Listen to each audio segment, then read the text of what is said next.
For me, Sunday the 30th of November 2025 began a little before 6 AM at 130 kilometres per hour somewhere between Euroa and Avenel. A friend and I had been in the Blue Mountains for a few days chasing VSATs, and we were returning to Melbourne on the overnight XPT, getting back on home soil with just 2.5 hours to spare before the Metro Tunnel's grand opening. It was pretty cold and pretty quiet as we wandered along South Bank with our second coffees for the day and watched Evie roll across the viaduct on an inspection run.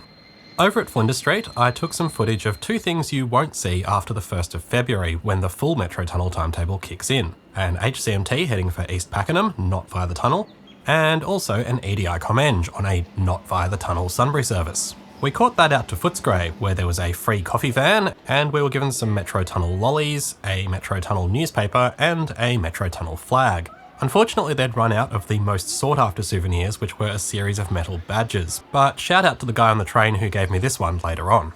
Coinciding with the Metro Tunnel opening, this was also the first day of free weekend public transport across Victoria, something that will continue until the full Metro Tunnel timetable is implemented in February next year.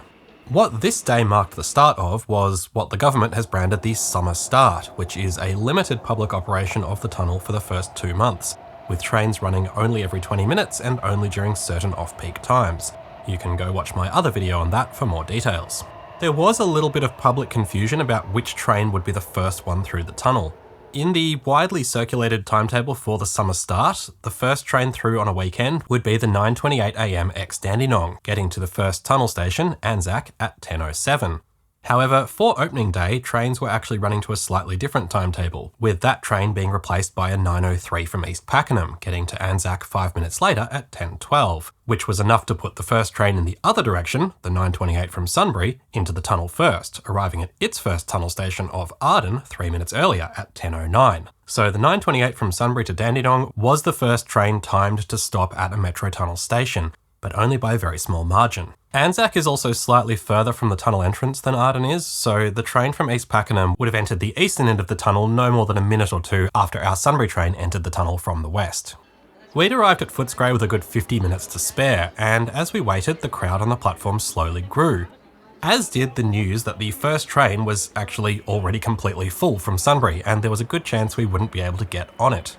Things were starting to feel a bit grim. The weather was getting worse, there were constant announcements saying we would not be able to fit on the first train. Train is full, so you will have to wait until 10:24 to be able to board a Metro Tunnel train, thank you.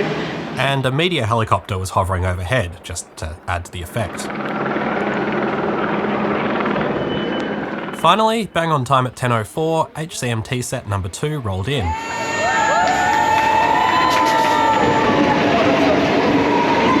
And yeah, it did look more or less completely full. But as any regular traveller knows, a suburban train is never really completely full, and this opportunity wasn't going to happen twice. Stay behind the yellow line so this train can depart. This train is full. Do not board that first carriage, that is a reserve carriage. Do not attempt to board this train. This train is full. Train is completely full.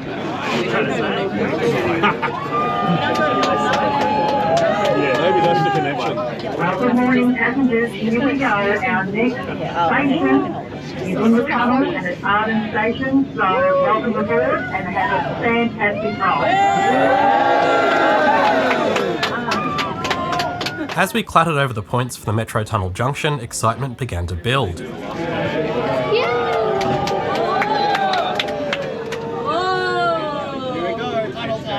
And slowly increased as we went down the ramp.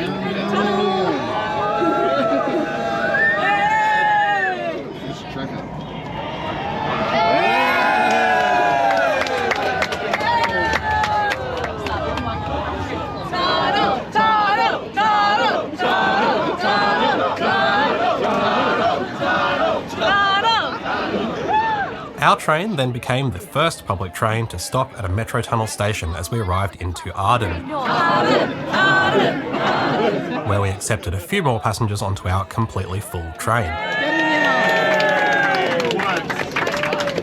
One passenger standing near me in the crush admitted they had no idea what was going on, didn't seem to have heard of the Metro Tunnel, and was just trying to get to Carnegie, following instructions from the journey planner. She still seemed to have a pretty good time. Next up was Parkville, followed by State Library. State Library! State Library! State Library! State Library! Then it was Town Hall, where a few people got off and even more people got on, and where we passed the train coming from East Pakenham going the other way. There it is. We then passed under the Yarra, as you can clearly see here, and made it into the final new station of Anzac. Probably 2/3 of the passengers got off here, allowing me to actually move around and get some different camera angles. But we decided to stay on all the way out to Malvern for the full tunnel completionist experience, and the sense of celebration remained right to the end of the tunnel at South Yarra.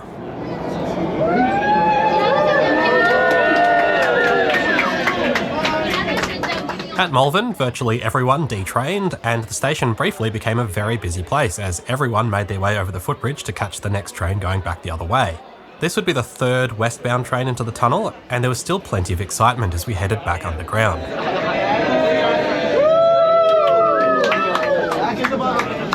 We decided to get off at Anzac and take a look around, and it was really busy. This train was incorrectly displaying as a town hall service on the PIDS, despite it actually being a West Footscray. And I managed to get a spot at the very convenient photography window to film this departure shot. We're not going to look at the stations in too much detail in this video. I've shown many of them before, and plenty of other people have posted more complete tours now. But we did go up the escalators, picked up a Metro Tunnel lollipop, up the escalators, down the stairs, down the escalators, and back to the platform. Basically, it was just absolutely packed everywhere we went. By this stage, it was about 11:30, and everything had been going pretty smoothly. But then, a few things decided to not go smoothly for a bit. As I was filming this East Pakenham train arriving, it very slightly overshot, leaving the train doors misaligned with the platform doors. However, through the magic of CBTC signalling and automatic train operation, just 10 seconds later, it was able to set back and let people off. Quite a smooth recovery. However, the train then did not depart and continued to not depart for quite some time. Various rumours and reasons for the delay floated around. I think I personally heard at least 4 or 5 different explanations from different places, but the staff at Anzac said it was due to a fire alarm being triggered at the South Yarra tunnel entrance. We later learned that it wasn't just a fire alarm, but was in fact due to some firefighters accessing the tunnel without permission, triggering a trespasser response. However, it was sorted fairly quickly and the train departed about 16 minutes after arriving. Shortly after that, another train arrived heading the other way, and also overshot by just a few centimetres this time. It's my understanding that this train was being driven manually as a precaution relating to the trespassers, and therefore wasn't able to set back to correct the door alignment like the previous train had. It then sat there for 8.5 minutes before departing towards Town Hall without ever opening the doors.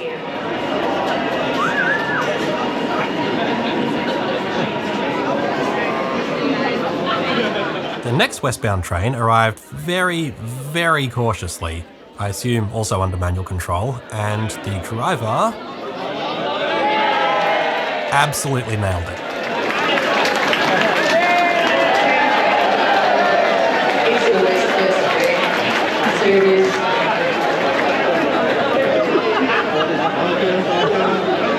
I think it's worth pointing out that if this same scenario had happened on a fully automated system like the Sydney Metro, trains probably wouldn't have been able to move at all. From this point on, things returned to basically normal operation, even if the timetable was a bit out of whack. Honestly, everyone seemed to stay in pretty good spirits during these delays, and the staff did a great job of staying positive and keeping us informed. There was a lot of encouragement to go upstairs and explore more of the concourse, but most people chose to stand on the platform enthusiastically watching the stationary trains. We then jumped on the next train and went to Town Hall, another place I've been before of course, but it was great to see it fully finished and buzzing with people. I was very disappointed to see a huge advertising screen had been installed in the middle of the platform, much larger and more visible than any of the train information in this area, and already showing ads. You'd think for opening day at least it could have been used exclusively for some special welcome messaging. Yeah, I don't like this at all. We then went up the escalators to check out the crypt, which last time I said reminded me of the mines of Moria, and this time there were even drums in the deep. This looks really different to my last visit with all the lighting and painting finished, and I do quite like this space. It really stands out as a big point of difference from the other stations. I wasn't immediately sure what this big black rectangle on the wall was. It was covered in little lights and I thought maybe some sort of art installation. But then, no, that's the advertising contractor. Looks like this will be another even bigger advertising screen.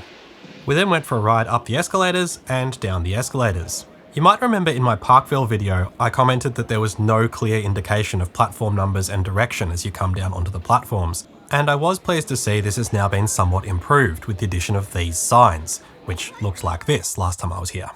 The text is way too small, but apart from that, much better.